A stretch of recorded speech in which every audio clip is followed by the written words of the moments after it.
Educational creativity চ্যানেলে সকলকে স্বাগত। আপনারা জানেন যে ডিএলএড কলেজ রেজিস্ট্রেশন নিয়ে একটি মামলা কিন্তু কলকাতা হাইকোর্টে চলছিল। গত দিনের আপডেট আমি আপনাদেরকে দিয়েছিলাম। সেই মামলাটি আজ লিস্টেড ছিল কোর্ট নাম্বার ১৯। আজ বলতে ১৬ই জানুয়ারি এটি লিস্টেড ছিল। সেখানে বিস্তারিত একটি শুনানি কিন্তু হয়েছে। এই মামলার পরবর্তী ডেট এবং এই মামলায় আ কোন, কোন কলেজের নাম উঠে এলো, ইনভেস্টিগেশনের কথাটি উঠে এলো। একটা মুহূর্তে পিটিশনারদের দাবি কী, কী এই যে ম্যাটার, কী, কী সমস্যা বিস্তারিত এই ভিডিওতে বলব। সেইজন্য ভিডিওটি না কেটে আপনারা শেষ পর্যন্ত দেখুন। এখানে আমরা রিটে লেখা হয়েছিল যে লেখা ছিল কি আর ৫০,০০০ স্টুডেন্টের ভবিষ্যৎ নষ্ট হচ্ছে। এই রিটে লেখার ফলে বলা যেতে পারে সেই সমস্ত ক্যান্ডিডেটরা কোনো টিচিং জবের জন্য এপ্লাই করতে পারছে না বা ইন্টারভিউ নোটিফিকেশন আসলে তারা কী করবে এমনটা একটি রিটে কিন্তু লেখা ছিল ইস্যু। কিন্তু ইস্যুটা কী ছিল? Before the notification money was collected. Notification না করে কিছু, কিছু কলেজ থেকে মানি কালেক্টেড করা হয়েছে যে এক্সটেনশন ফিজ, যে রিনিউয়াল করার জন্য যে ফিজটা জমা দিতে হয় বা ফিজ এক্সটেনশনের ব্যাপারটা কিছু, কিছু কলেজ জানতে পারেনি। তার জন্য এখানে করাপশনের দাবি তোলা হয়েছে যে এই সমগ্র ব্যাপারটি আ একটা করাপশনেই চলছে। কারণ এখানে কিছু কলেজ এই ম্যাটারটি জানতে পারেনি। সেই কলেজগুলোর আমি নাম বলব। আপনারা অপেক্ষা করবেন। যেখানে অলরেডি স্টুডেন্ট ভর্তি করা হয়েছে, তারা পড়াশুনো করছে, সেই কলেজ তাদের রিনিউয়াল করার জন্য যে বাড়তি আ টাকা-পয়সা যেটা দেওয়ার প্রয়োজন সেটা তারা জানতে পারেনি। তার জন্য এখন আপাতত সেই কলেজকে আনঅথরাইজড হিসাবে চলছে। তাদের ছেলেমেয়েরা সঠিকভাবে মার্কশিট পাচ্ছে না বা আ ছেলেমেয়েরা যে তাদের ফিজটাও পূরণ না করার ফলে কলেজ কলেজ কর্তৃপক্ষ খুবই ক্ষতি হচ্ছে এমনটাই বলা যায়। এখানে যে ৩ টি কলেজের নাম উঠে এসেছে, আরও অন্য কলেজের নাম এখানে থাকতে পারে। আপাতত আমরা ৩ টি কলেজের নাম জানতে পেরেছি।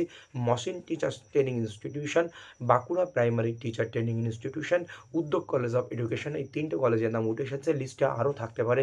সম্ভবত পরবর্তী আপডেট এলে আমি আপনাদেরকে জানাবো। পিটিশনারদের পক্ষে দাবি যে অ্যাসোসিয়েশন, যে DElEd college, private DElEd college association, ওনাদের দাবি হচ্ছে এখানে হিউজ করাপশন হয়েছে বলেই এই ঘটনাটি ঘটেছে। পিটিশনাররা একটা টাইমে গিয়ে বলেছেন যে এই যে ম্যাটারটি ঘটেছে, এই সমস্ত পশ্চিমবঙ্গের সমস্ত ডিএলএড কলেজগুলোতে এইভাবে চলছে কিছু, কিছু জায়গায়। সেইজন্য ওনারা ইনভেস্টিগেশনের দাবি করেছেন পিটিশনার পক্ষ থেকে। কিন্তু জাস্টিস বিশ্বজিৎ বাসু পরিষ্কারভাবে বুঝিয়ে দিয়েছেন যে এই যে ম্যাটারটি কী, কী সমস্যা আ হয়েছে, আপনারা তো আমাকে বোঝাতে পারলেন না। ম্যাটারটি না বুঝেই, বিস্তারিত না বুঝে আমি কেন হচ্ছে ইনভেস্টিগেশনের অর্ডার দেবো? প্রয়োজন হলে পরবর্তীতে ইনভেস্টিগেশন দেওয়া হবে। আগে ম্যাটারটা আমি বুঝি। তো আপনাদের এক্সারসাইজ করতে হবে। পিটিশনারদের বললেন যে এক্সারসাইজ করে পরবর্তীতে আ নেক্সট হিয়ারিং এ পুরো ব্যাপারটি আমাদেরকে কোর্টকে ভালোভাবে জানাতে হবে। এমনকি উঠে এলো এই মামলার কোনো লোকাস নেই। লোকাস মানে কি? এই মামলার পরে কারা ক্ষতি হচ্ছে, আ পিটিশনারদের কী ধরনের ক্ষতি হচ্ছে সেইগুলোও কিন্তু সঠিকভাবে তুলে ধরতে পারেননি পিটিশনারের পক্ষের অ্যাডভোকেট, এমনটাই বলা যেতে পারে। সেইজন্য মামলাটি আবার পরবর্তী ১২ই জানুয়ারি, ১২ই ফেব্রুয়ারি রাখা হয়েছে। সেখানে পিটিশনার পক্ষে অ্যাডভোকেটকে সমস্ত তথ্য তুলে দেওয়া হবে এবং পশ্চাদের পক্ষে অ্যাডভোকেটকে সেইদিন কিছু কথাও বলতে দেওয়া হয়। কারণ পশ্চাদের পক্ষে অ্যাডভোকেটকে আজকে বেশি কিছু বলতে দেওয়া হয়নি। পশ্চাদের পক্ষে অ্যাডভোকেট ছিলেন আম সিনিয়র জাস্টিস সুবি sorry senior advocate Subir Sanyal. এই হলো আ ডিএলএড কলেজ রেজিস্ট্রেশন নিয়ে আপডেট।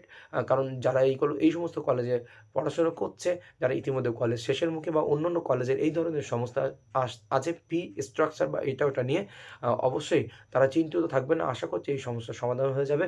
পরবর্তী আপডেট কী আসে আমরা দেব। ইনভেস্টিগেশন আসবে এমনটাও দাবি করেছেন পিটিশনাররা। এখন বিচারপতি সেটা নিয়েও ভাববেন। যদি বিচারপতি সবকিছু বুঝতে পারেন, পরবর্তী আপডেটের জন্য অপেক্ষা করুন। আর আমার চ্যানেলে নতুন হলে অবশ্যই চ্যানেলটি সাবস্ক্রাইব করে বেল আইকনটি প্রেস করে অবশ্যই পাশে থাকবেন। ধন্যবাদ।